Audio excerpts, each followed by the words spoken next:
Subscribe to our YouTube channel and press the bell icon to get the latest updates.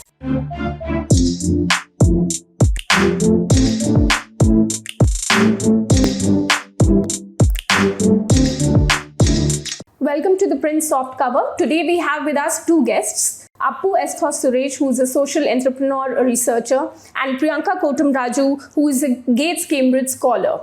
They have recently written a book which is called The Murder, the Murderer and the Fakir, and it has been printed by HarperCollins.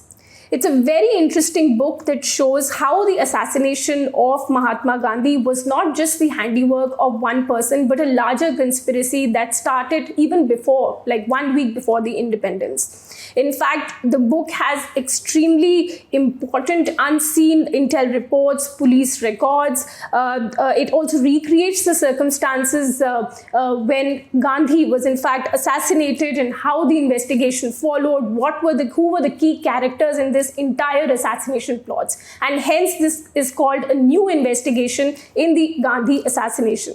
Welcome to the Print, both of you, and many congratulations for this interesting, immensely intriguing book that you've written, put together after so much work. And in fact, when you read through the book, you can feel it, that so much research has gone into it, so much fieldwork has gone into it, because there are so many aspects, so many characters in the book, and also it's very complex when you read through it, because it also involves history, there's politics, there's investigation, there's crime, so which is why it makes for a very interesting read. Welcome to the Print.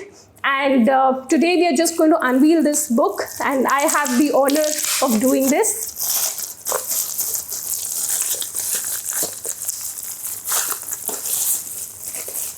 So this is called The Murder, the Monarch and the Fakir, a new investigation of Mahatma Gandhi's assassination. It is by Appu Esthos Suresh and Priyanka Kotumraju and has been published by HarperCollins. So both of you, Appu, please tell us something about the book, and Priyanka, why is it called The Murderer, the Monarch and the Fakir? Okay, so thank you so much, Ananya, and it gives immense pleasure to be here. Being a former colleague. So so the motivation of this book was to kind of look at, and I was interested in Gandhi for a really long time, and from the time that I was in St. Stephen's College, it just there was a lot of history, and so I was lucky to be introduced to the subject of Gandhi by some of the best, Shankaran, who was then HOD philosophy, and Professor Dinesh Singh, who was then the vice chancellor. And he gave a stellar speech on the Founders' Day on 7th of December 2008. And that's the first time I understood Gandhi the way that I never understood before. So it was a very intriguing space. And then when I became a journalist, in fact, it was when I was at Express, when Shekhar was still the editor, that the first thought of conceiving a book like this came to my mind. And so the idea was not to recreate the circumstances, but the idea was to understand at a deeper level, what was assassinated. It is not meant to pinpoint, blame on this one or that one, but just understanding the circumstances of why Gandhi was killed. And more importantly, what Dr. Shankaran put me on a path, which Gandhi was assassinated. So, and more importantly, why or how is it relevant to us today? So that was a motivation. So we looked at it from kind of deconstructing or taking that one episode in history, that moment in history, one of the most significant political instances in the history of contemporary India. Although we were not being introduced to that subject that way, because like I started in my prologue, it had just one line in history textbook. And you'll even be more surprised if you actually go to the Gandhi Smriti in 30th January, where Gandhi was assassinated. You should really go and read the description of who killed Gandhi, right? It is almost like some random wanderer came in, a fanatic pulled the gun and shot Gandhi, right? So it was dismissed as this one episode, one small minor footnote in the Indian history, whereas I thought it's very significant. Right. So what we tried to do was to kind of take that episode and try and understand the politics leading up to the assassination, and the politics since then to now, how it could have been different or what has changed. So this is just a what do you call, a story through which we are trying to tell the larger story of India, how it was, what changed, and how is it looking today. So, yeah. Right. And Priyanka, why is the book called what it's called? Because when I was reading it, it has 3 parts. One is the murderer, the monarch, and then the fakir. So why is it called that? Actually, I think we'll have to credit Apu for coming up with the title.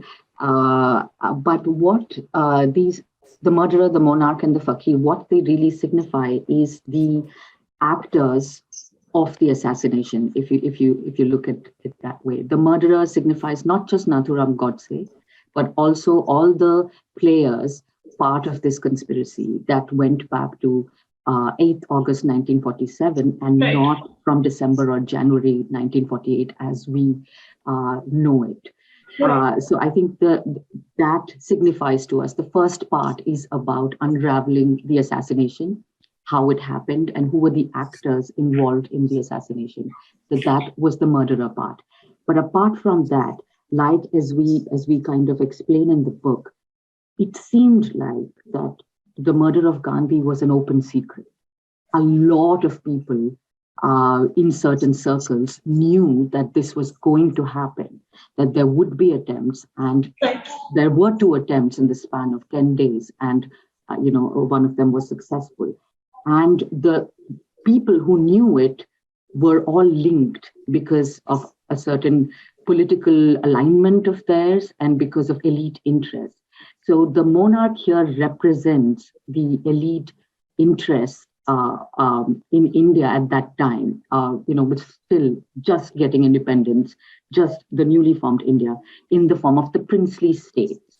So I think the link with Alwar and Gwalior is something that we bring out, and that is what signifies in the monarch. And the fakir is obviously Mahatma Gandhi.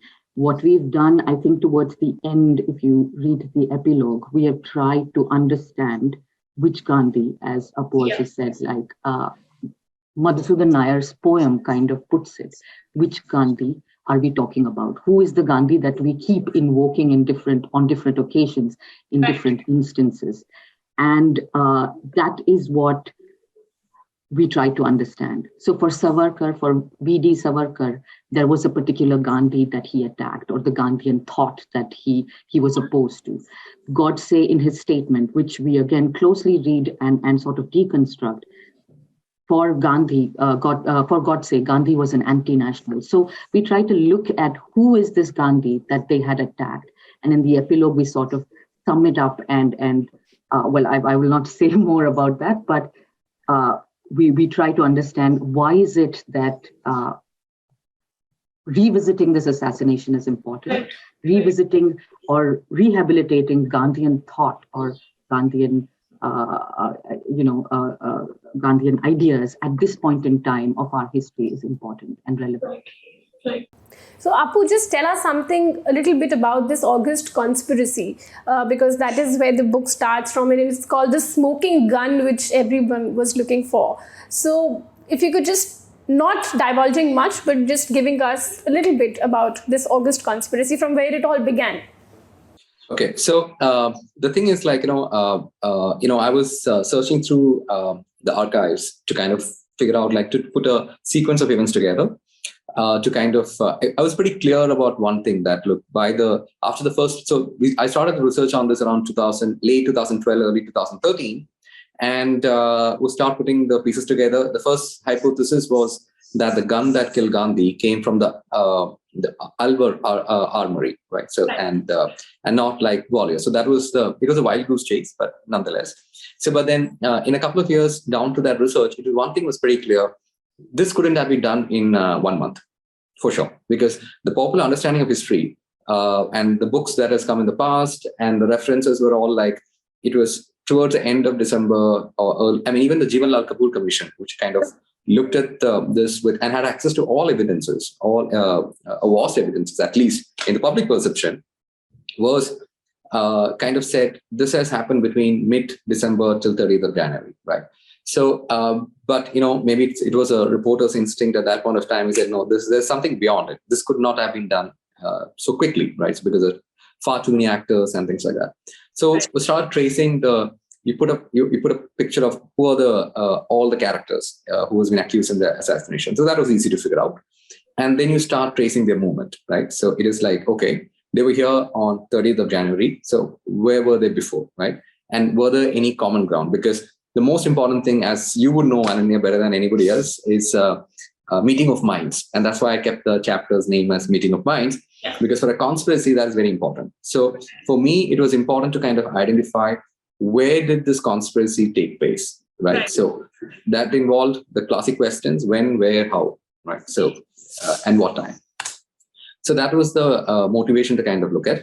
And then in fact, much later into the research, we actually figured out that there was a wild reference to this in the Jeevan Lal Kapoor Commission. Wild, extremely wild. Doesn't even made into the body of the commission report, but somewhere in the footnote, there is a reference saying that, the Damle, Savarkar's bodyguard. So he had actually kind of made a reference to say that, hey, you know what, they were traveled together somewhere in August. Okay, so there was that reference is there in the footnote. So that kind of then went back and tried to trace. And that's how we tracked that August date. Because what I looked at was to try and see, because these are prominent leaders. And I'm sure that knowing the intelligence establishment, there would be a note somewhere, and particularly the British establishment, they would have kept a note somewhere. So it was that search which then you kind of saw who were there in that region, right? And were they together? The question is, now you have 6 or 8 characters that you have kind of brought it down to. So you've now found the biggest wig of all was there on particular spot on particular day, right? So the 3 main characters. Now was to see, are there any overlap, right? So then we kind of start looking at each of those characters. Where were they during those 3 days? And it so turned out all of them were in Delhi. Right? So that kind of, okay, so now you know which is this place that they met. As far as this is where we could track to, this is where they all met. And I think it is true because, I'm pretty confident that, this was the first time they met, because there's no reference of any other meeting in the past. And the 3 principal characters of this book, 2 of them assassinated, 2 of them hung to death, and 1 let go. There was no other way they would have met anywhere else with the other characters. So that is where, okay, so then we have a place. Then the question was the explanation, why? And that is where the book starts. So we started with the headline shot, right? The starting. And then it was the tracing of it between. So now you've triangulated between 8th of August and 30th of January. Everything happens in between. Right. Priyanka, there's a chapter, there's a reference of an accidental breakthrough as well. And then there is this green taxi that comes, and it's very interesting to read how this Sardarji comes, the DSP calls for a cab, and 2 cabs cancel, and the 3rd one comes, and this is the same guy who in fact was there at Birla.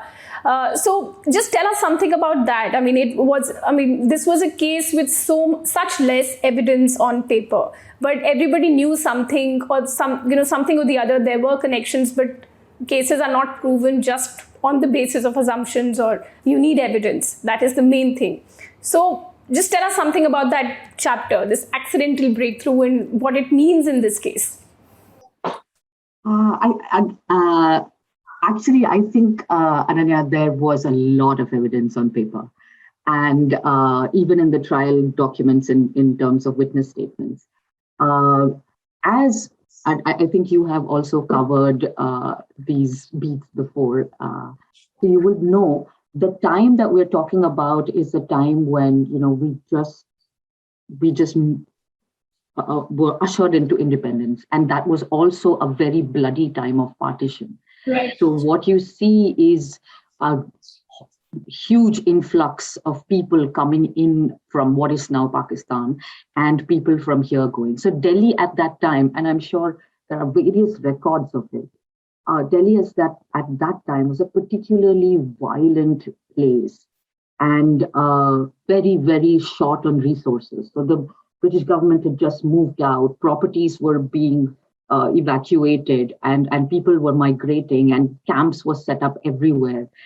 It was a cold, rainy December, January, and it gets really cold in in Delhi. So Sardar Jaswant Singh, the deputy superintendent, that I think is one of the unsung heroes in this assassination plot, like, one of the primary investigators. And at that time, you will realize that the police was running on very meager resources. Mm-hmm. There is not much going on in Delhi. They don't have a fleet of cars at their disposal. They don't have a lot of, constabulary to go on and find these things out. So what we found, like in the witness statements and in the various intelligence notes and this thing, there is Mungia colored taxi. So that's how it's described, Moong Dal ka color ka taxi. And it was an unusual color at that time in Delhi. It was a private taxi. It was not really a commercial taxi. And the story of the taxi driver is also that Surjit Singh was a refugee, was a migrant who came from Pakistan to India. Right. And this was a second-hand taxi that he had bought in Pakistan and come here and then decided to ply it as a vehicle. And it was also one of the key identification things. It was probably the only taxi in central Delhi at that time which had a luggage carrier. Yeah. So that also became one of the identification points for witnesses to say that, hey, we saw that car at Birla House on 30 January Marg, at the back, and we saw these people inside. So it is, so these were the identification markers, and it so happens that Sardar Jaswant Singh has to take this taxi to investigate leads to go around, and they get to talking because they're from the same place. So their native place is the same place, and they're talking, and this sort of comes out. This whole story comes out, and he's called in. Which is why we called it an accidental breakthrough, because there were some lucky breaks that the investigators got. The green taxi is one of them. There is also the rickshaw ride in Gwalior that happens that happened before the assassination, where again the police take the same rickshaw from the station, which Godse and Apte had taken a few days before the assassination, and when they were trying to procure the Beretta gun. So these were really key, very interesting details that, if you read through the witness statements, maybe it hinted you at that, but it was the case diaries that really came into how the investigators looked at this investigation and how they were trying to make the best of a situation where resources were few. Right. Appu, you've also called this this occurrence of the assassination as the biggest intelligence lapse, of course, because there had been one attempt before and Madan Lal was arrested, and even despite these leads that the police had, the assassination did happen. So when you say that it's a big intelligence lapse, what would you call the investigation? Like Priyanka right now pointed out that they were running on meager resources. Do you think that this could have been a better investigation, because there were leads? Madan Lal was under arrest. He was giving out names.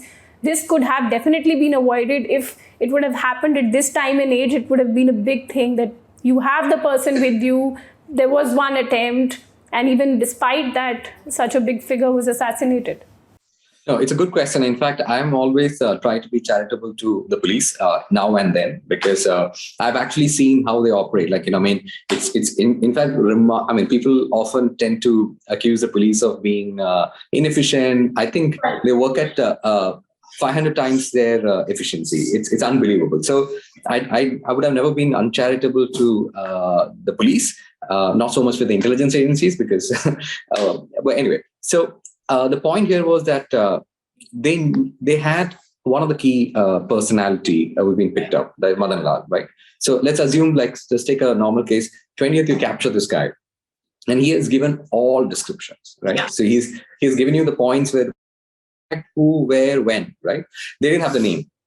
So from there to now, to have missed, I think it's and because some of the notes that I've seen, as recent as at that time, 26th of January, 1948, they had created two lists of potential people who were associated with the conspiracy directly, and an extended list, which we go into detail in the book. Right. So you had it all, right? So now all that you had to do was from there to kind of figure it out.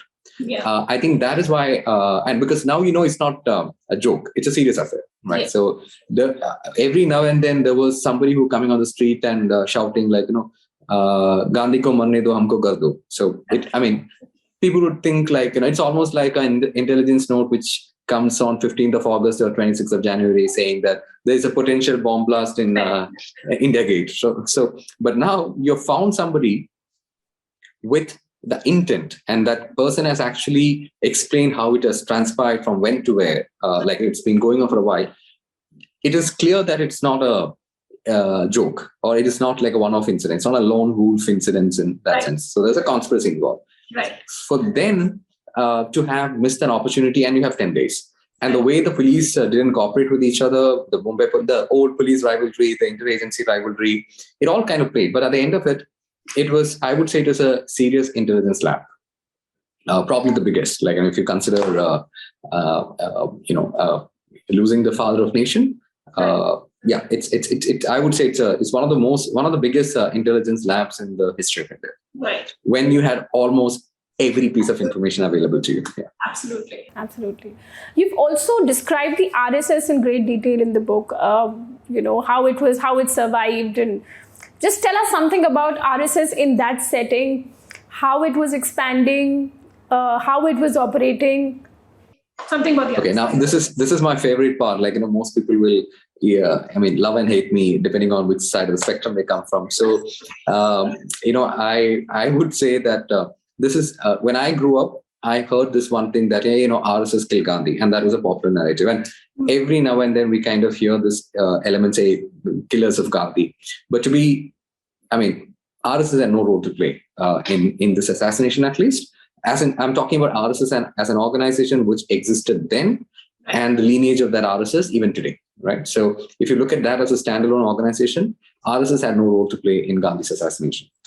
Even when they were banned, there wasn't a shred of evidence against RSS or any of its leaders taking in a direct conspiracy. So it was a Hindu Mahasabha, the militant right-wing element of the Hindu Mahasabha, which was at the center of the execution and had support from the princely bureaucracy, right, and motivation from Hindutva icons, right, who kind of which is how if you draw it in the concentric circles, at the heart of it is the militant the militant element of the Hindu Mahasabha, then a periphery which is of the princely state and the elite, who is also threatened by the new Gandhian approach to economy, or how the society should be, or even the government. And then the outer ring is a set of philosophers or icons, or the guiding, let's say, the ideological fountain. So that's how you will see this, set as. So RSS at that point of time was much more concerned about surviving, most importantly, and also to be in their own way of being involved in cultural, political, social space. So they were, and then what other thing happened with Savarkar and Golwalkar becoming the chiefs of Hindu Mahasabha and RSS around the same time, was, you see, there's a divergence of path. So until that point of time, we could say that Hindu Mahasabha and RSS are somewhat closely linked. But then towards 1940s, RSS started developing its own identity. So and it became a independent organization compared to out of the influence of Savarkar or the Hindu Mahasabha. So today, I'm not too qualified to talk about the RSS, because I've not looked at RSS as a subject of today. I've only looked at it from a very limited perspective of whether they were involved or not involved in particular assassination. Ideologically, yes, there's different shades of gray between in the larger spectrum of the Hindutva identity, and RSS fits in the center right, according to me. And from that perspective, I only looked at how it is opposite to the Gandhian idea, right? So that was that, or from that way, looking at RSS and say Savarkar's and the Hindu Mahasabha's ideology. So yeah, so that's my only perspective. Okay. Now I would say that, of course, there is a key element which is different. Is like in the Gandhian, Gandhi was a committed ahimsavadi. I mean, let's make no mistake of it. I mean, his entire life he dedicated to propagating this idea of nonviolence, and he firmly believed it. And secondly, Gandhi was someone who had a conviction. So he had an ideology, he believed in it, and he had the conviction to work for it. And he knew this is going to be a long-term process. Right. And that is where I think Gandhi versus everybody else, even some of Gandhi's own disciples differed, right? I don't think that any one of them had the patience to, do things the way that Gandhi did. Because Gandhi said you could only make change through behavioral change, and that was a process, right? So from in a structured society like India, right? So for having brought so much of revolution, like social revolution, if you actually look at it, through nonviolent means, it took a long time, and it took a long time also in the episode of 30 years. It's not. Yeah. It's technically it's not too long, right? To having undone a very violent history between caste, between gender, between regions, between language, to being unified under this nonviolent spectrum. It's a remarkable job, right? So, and he had the conviction to do that. And he also was a patient person. You make one step at a time and move towards a goal. Whereas I think the classic difference between Gandhi and maybe in RSS also is that it has to be done immediately, right? So, and I wouldn't accuse them of they have an ideology and they work for it clearly. The RSS, I think one organization that I would say being consistent at their effort, like the way Gandhi was consistent in his ideology and propagating his ideology, it's RSS. Well, you may agree, you may disagree, but you can't take away the fact that they've not been at it. So, right. So, Priyanka and Appu, you can also give your 2 bits on it. I just wanted to add one point that what Appu mentioned was that ahimsa was central to understanding Gandhi and Gandhian thought. I think the opposite. If you look at Godse's statement that he made in the court, if you also look at Madhusudan Nayar's poem on Gandhi, it says that he took a path that was very difficult even for his followers to follow, the Anugami to follow on, and which is also precisely what Godse says in his statement, that you cannot expect ahimsa or non-violence on a practical level. You cannot ask me to turn the other cheek when I have so many things that I need to fight and struggle against on a daily basis. So he thought that non-violence was an impractical idea that a normal Indian could not aspire to, whereas Gandhi thought exactly the opposite. So what I would say is the key difference between this thought and the Gandhian thought, whether you call it the RSS thought or the Hindutva thought, is the acceptance of violence. Or even the left-wing thought. You say, look at all spectrum. If Gandhi was a point of reference, right, on ahimsa, everybody else believed legitimized violence, one way or other. Righteous violence, where I have enough cause, I will resort to violent means. Whereas Gandhian thought 4 fronts, 4 grounds, non-violence at the center of all its actions and motivations. I think that was one of the key differences between, at this time in history that we're talking about, whether Hindutva thought and the Gandhian thought.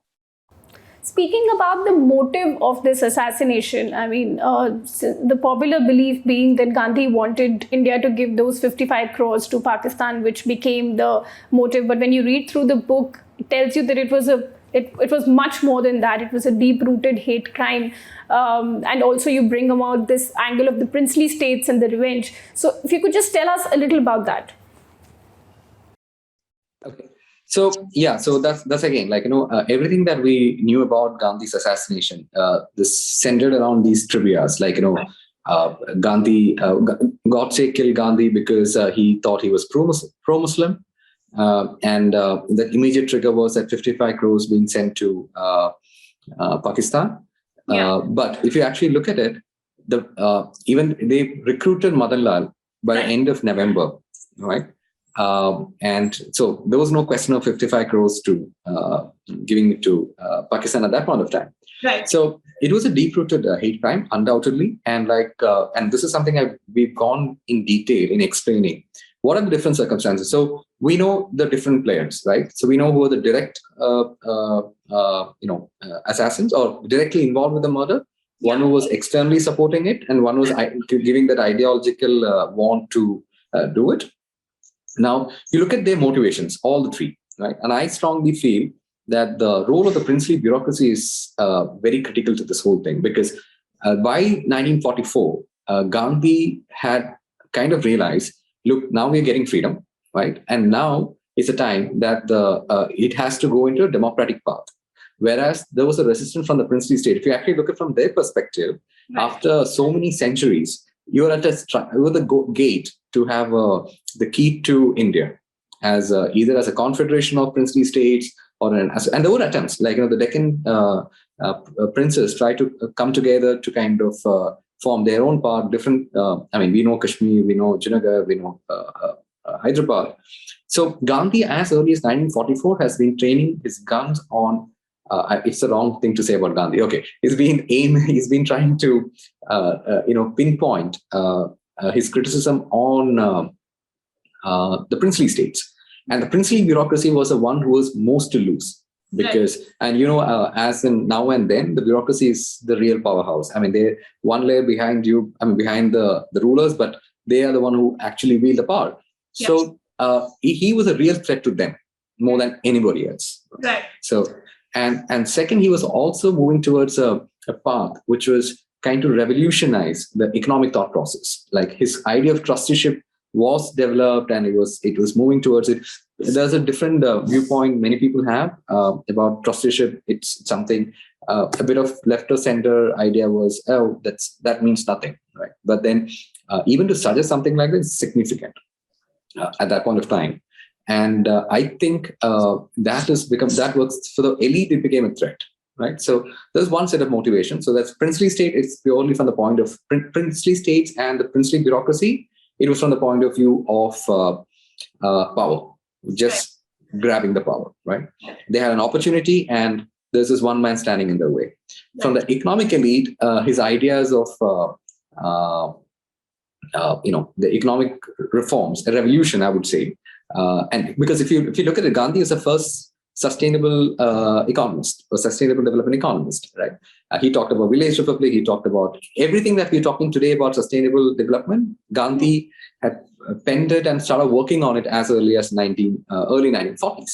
So for the economic elite, that was a threat and a motivation. And internally, we all know if this man has put his mind to something, he'll get it done, right? So there is, I think, that much of respect even in the mind. Okay, he's going to get it done. So that was another motivation. To the direct actors, it was, and particularly let's see it from the eyes of Godse, and you will find millions of Godse. Like today and then, Godse is a permanent feature in what we don't see is a Gandhi in a billion, right? But there are millions of Godses, right? Who's as agitated. There's an idea of honor. There's a hypermasculinity. All these. So he's a perfect character to actually, from an author's perspective, you couldn't have got a better character than Godse to explain where it came from, right? So there's misinformation, there is hate, there's gradual progress, and then you're tuning towards an idea of honor. And I think masculinity played a very critical role. It's not just about how you win. It's not about winning. It's also how you win, right? So.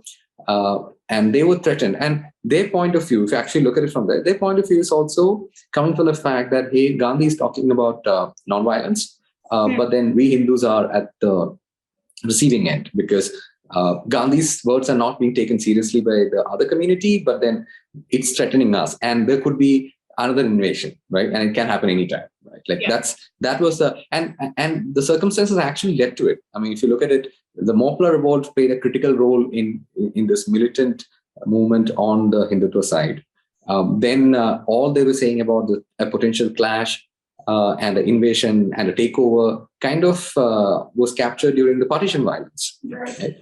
But then they underestimated Gandhi's non-violence. If you actually, Navkali it's like, I mean, you have seen such violence, but what Gandhi achieved in Navkali is nothing less than a miracle, right? But they wouldn't give that credit to it, right? So yeah, so so there are different motivations. So if you're talking about the clan that was represented by Godse, he came from the perspective of the fact that because of Gandhi's non-violence, that is making his community vulnerable. Right. And so he acted on the best interest of his community. So all of them, I mean, at least from their perspective, there was an ideological argument. Right. Unlike the princely states or the elite, because they had a very vested interest. Right. So that is where, like, we're trying to reconcile, trying to understand from each other's perspective. And this is exactly what Gandhi would have done. I mean, I sometimes dream what would have happened if Gandhi was in the room alone and Godse had walked in, right? Gandhi and they both would have got into a conversation, right? Before pulling the gun. Like, there's a gun on the table, but Gandhi would try and start arguing. Okay, why do you want to kill me? Okay, you kill me, but let me understand why you want to kill me. So that is what we try to do in this book, to kind of represent both sides fairly, try to understand from where they came from, and then kind of give that whole benefit of doubt and try and understand it together. In fact, both of you have gone through like a sea of information, including these intel reports or, the research that has gone into this book. Investigators were certain that, there is a role that Savarkar played in this entire conspiracy, but somehow the key characters are let off. So from your understanding, from your research, whatever went into this book, so you've been working on this for 8 years. What is your understanding of Savarkar's role in this entire conspiracy? So the Savarkar's role in this entire conspiracy was described by Jeevanlal Kapoor Commission, that he was directly in the know of things. We just take that debate a little forward and actually say how it happened. So it was in fact as early as 1966. It was pretty. There was a big question, like how did Savarkar was let go? Right. Like, because there was evidence. I mean, like I said, Jeevanlal Kapoor Commission has concluded that debate.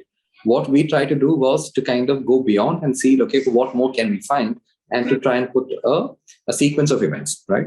So it is intriguing to me, even as now, that how was Savarkar let go? Yeah.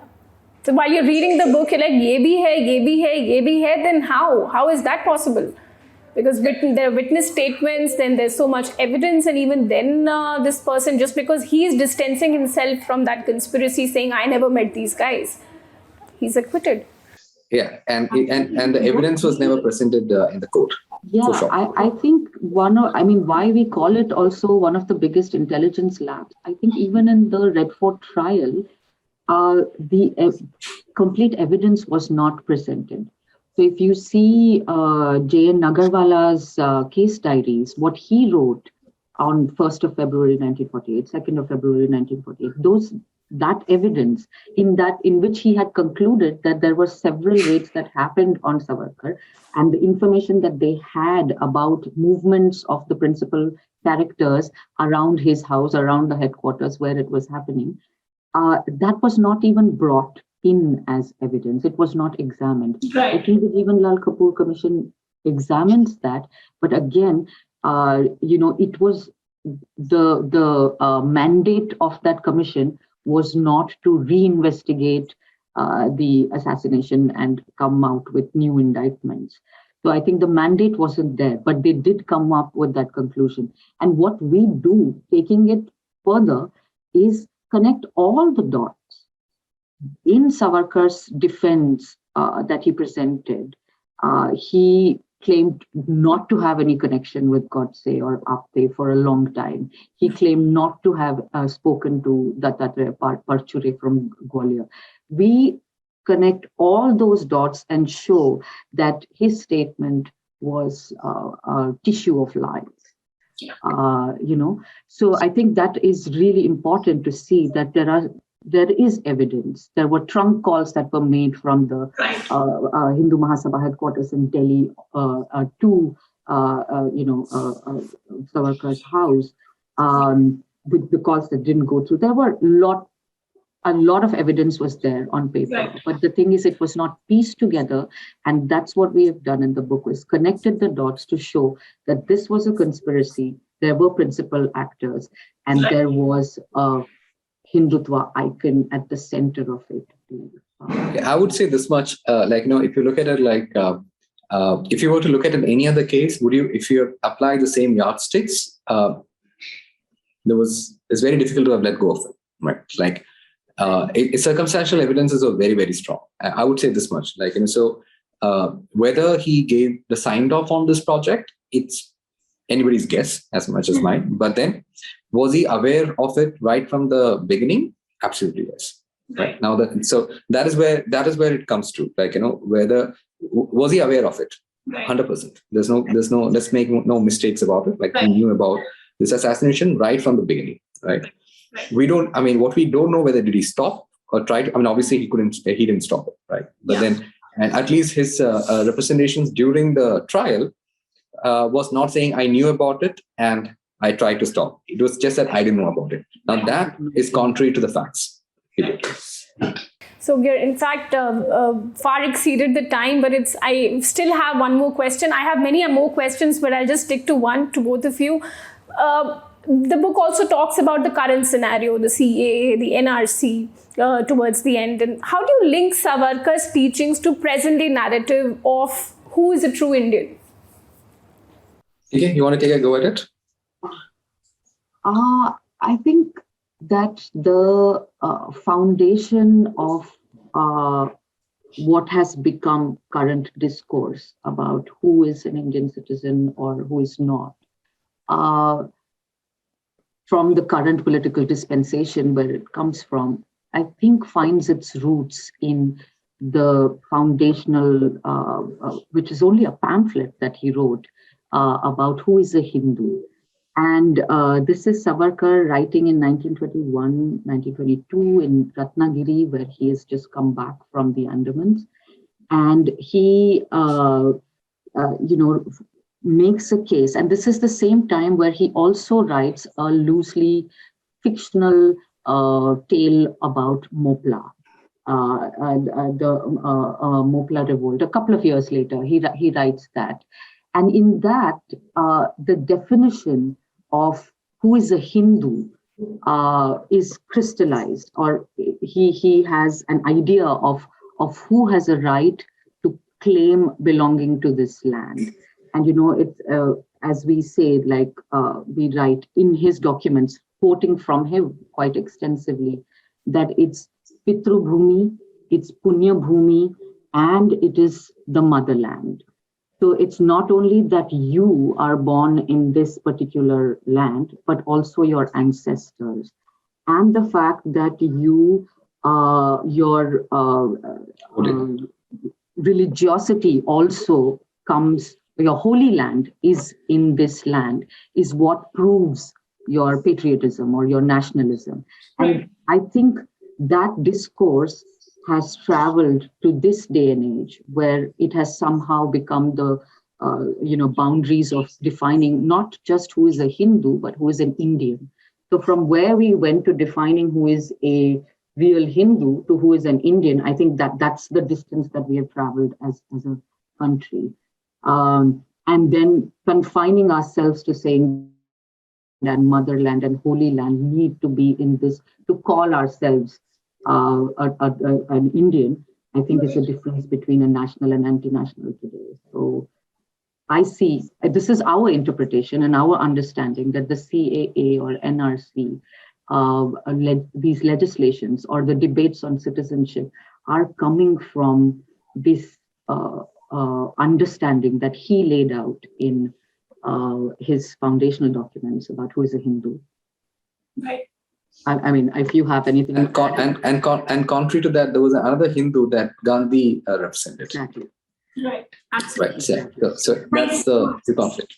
Thank you so much, both of you. It was extremely it was lovely, in fact, speaking with you about this book. It's a very interesting read. Once again, I'll show you the book. It's called The Murderer, the Monarch and the Fakir, and a new investigation of Mahatma Gandhi's assassination. And trust me, it does give you a lot to read about what evidence there was in this case, how these people got away, what were the witness statements saying. There are notes from the intel reports, from the police case diaries, and it makes for a very, very interesting read. Thank you so much, both of you, for joining us. Thanks, Ananya. Thank you. All the best. All the best. Thank you.